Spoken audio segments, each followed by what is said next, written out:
Morning and welcome to the Kehillat Shari Torah Daily Halacha Review and Sefirah Omer count for Thursday, May 6th. Today is the 39th day of the Omer. Hayom Tisha Ushloishim Yom Shehem Chamisha Shavuos VaArba'a Yamim LaOmer.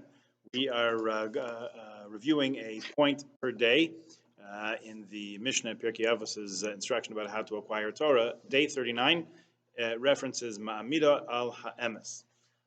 This means to establish the truth in Torah and ensure that others as well achieve only the truth. During learning, sometimes you hear people say, this is something close to the truth. It's reported that the Brisker Rav, Rabbi Soloveitchik, never used these words, as in his mind, a Torah thought was either completely true or completely false. So no gray area there. Rav Shlomo Hyman, the Rosh Yeshiva of Torah V'das, used to instill in his students the lessons in the truth in the manner in which he answered their questions. He was of the opinion that every question should be answered in a different manner. A great question, if somebody had a really tremendous question, that should earn great praise. A simpler question should receive a simpler answer. If the Rav answers a great question the same way as an ordinary one or a mistaken question, the student will miss out on a lesson of the absolute truth of Torah.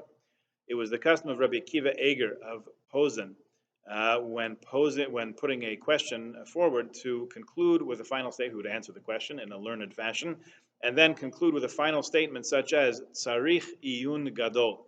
Tzarich iyun gadol. This requires a lot of further thought. Or Hashem ya'ir einai. May God open my eye, illuminate my eyes. Rav Hyman taught that these are not just random statements, not just pithy statements or prayers thrown around by Rabbi Akiva Eger Stam. Rather, each expression is integral to show how Rabbi Akiva Eger felt about the question.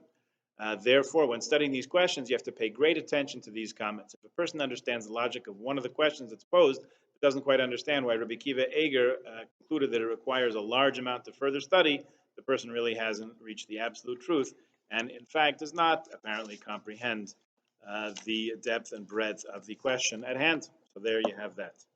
Our last point in speaking about duchening, about Birchas Kohanim, when the Kohanim are allowed to go up to bless the people on Yom Tov, talking about preparing ourselves for Yom Tov, for Shavuos. Mourner, someone who's an onen, God forbid, nobody should know from such things, and someone passed away before between the passing and the burial has not yet taken place, should not go up to duchen. A mourner during the 12 months of mourning for father or mother, or during the 30 days of mourning for other relatives, also should not duchen. Rather, they should leave the shul before Ritzei and stay outside until after Birchas Kohanim. If it occurs that there are no other Kohanim in the synagogue, and without this one Kohen who's in an unfortunate situation, the Kehillah would be without Birchas Kohanim, so in that case, we do allow him to go up to the duchen and to bless during the 12-month mourning period for a parent, or during the 30 days for other relatives. But during the 7 days of mourning, during Shiva, for example, if the kavura, the burial, took place on Yom Tov, even if there's no other Kohanim, he should not raise his hands, should not go up to the duchen, should not raise his palms, and should not bless the people. Okay, may we only know from happy things altogether in good health. Have a good day.